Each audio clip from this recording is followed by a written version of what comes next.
Então eu vou começar, gente, me apresentando. Quem não me conhece, meu nome é Karine. Eu não sou zootecnista, porque muita gente acha que eu sou zootecnista, mas eu não sou zootecnista. Na verdade, a minha formação base é biologia. Então eu sou bióloga e eu sempre gostei da biologia em geral. Então eu gosto tanto da parte de plantas como da parte animal. Até por isso que eu escolhi biologia, porque como eu sempre tive essa dúvida, né? E aí, o que eu gosto mais?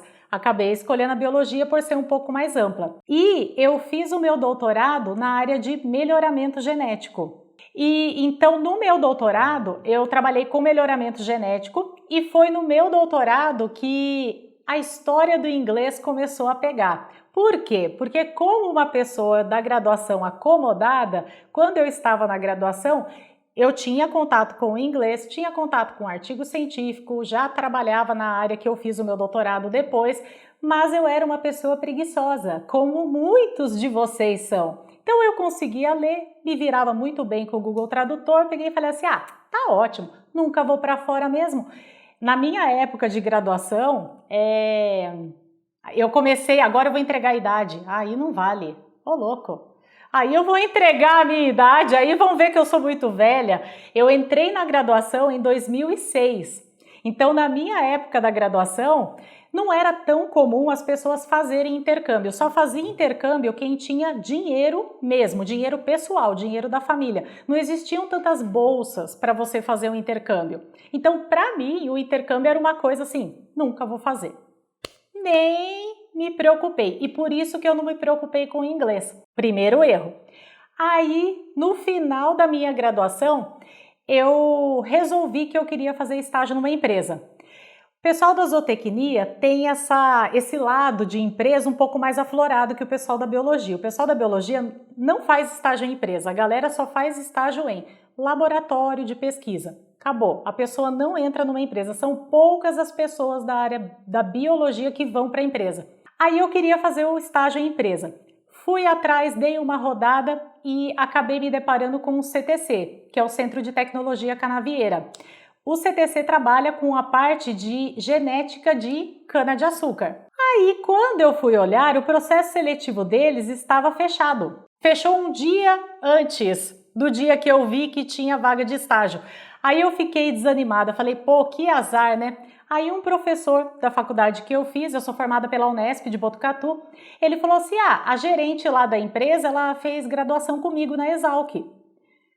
Tá o e-mail dela, manda lá o seu currículo, é para estágio mesmo? Então, assim, vamos lá mandar o currículo. Aí eu peguei e mandei, só que eu mandei o currículo já desanimada, pensando, essa moça não vai nem olhar para o meu currículo, eu tô atrasada. Aí eu escrevi no corpo do e-mail, eu sei que estou atrasada, mas eu garanto que se você colocar o meu currículo no processo seletivo, você não vai se arrepender. E mandei, joguei para o universo o negócio. E ela colocou. Ela não respondeu meu e-mail, mas ela colocou o meu currículo. Aí eu fui chamada para o processo seletivo e eu acabei entrando lá não porque a minha formação era muito boa, viu, gente? Porque a vaga era para agrônomo, não era para biólogo. Eles davam preferência para o pessoal da agronomia. Só que eu tinha uma coisa que o pessoal que estava lá não tinha. Eu falava um pouquinho de inglês e era pouco, viu? Não era muito, não. Bem pouco, era o inglês assim, eu me virava porque eu tinha contato com esses artigos científicos, então eu falava. Comecei a trabalhar lá, fiz o meu estágio lá e eu notei que para subir na carreira dentro da empresa eu precisaria ter um mestrado, ter um doutorado, eu precisaria ter esse embasamento científico maior, porque senão eu ia ser sempre técnico, biólogo, acabou. Ia ganhar lá 2.000, 3.000 e ia ficar por isso. Aí eu resolvi que eu ia fazer o mestrado. Só que descobri que daria para fazer o doutorado direto. Eu não sei se o pessoal sabe disso, mas tem essa possibilidade de fazer o doutorado direto. Cada programa de pós tem as suas regras para você fazer o doutorado direto. E normalmente, qual que é a regra que pega? É o artigo publicado. Então, se você já tiver um artigo publicado, se você já tiver experiência científica na área que você está querendo aplicar para o doutorado, você consegue fazer o doutorado direto. Aí eu fui fazer o doutorado. E o meu doutorado foi em parceria com essa empresa que eu fiz o estágio de conclusão de curso e eles tinham uma parceria com o Texas, com a Universidade do Texas, a Texas A&M. E aí que eu fui parar lá, só que daí eu entrei em desespero, porque eu falei, misericórdia, o meu inglês é tupiniquim, como é que eu vou fazer para conseguir me virar nesse lugar? Aí eu peguei, comecei a estudar, eu fiz 6 meses de aula particular, para ver se soltava um pouco a coisa. Aí quando eu cheguei lá, eu vi que o que pegava não era a conversa do dia a dia. A conversa do dia a dia até que a gente conseguia levar. O problema eram os termos específicos da área, que eu não sabia. Não sabia. Aí a pessoa às vezes falava, ai, pega tal coisa. A pessoa falava essa tal coisa, eu, a tal coisa. O que será a tal coisa? Vamos observar o ambiente. Exatamente. E aí eu já comecei a ter o primeiro tropeço com a história do inglês, porque eu tinha feito os 6 meses de aula, porém eram aulas voltadas para sobrevivência no inglês. Não era voltada para a área científica, não era voltada para a área que eu ia trabalhar lá. Eu até sabia os termos lendo nos artigos, mas eu não sabia conversar, eu não sabia interagir com aquele termo. Então isso me pegou bastante na época. E aí, depois disso, eu comecei a estudar, assim, eu percebi que não tinha nem por onde estudar. Eu estudei muito por um site, até vou passar para a galera aí, que é o Coursera. O Coursera, ele é um site que ele tem várias disciplinas de universidades do mundo todo. E a maioria dessas disciplinas, elas estão em inglês. Tem outras línguas, mas tem também no inglês. Então eu lembro que eu estudava bastante por esse site, porque não tinha outra forma de eu estudar o vocabulário.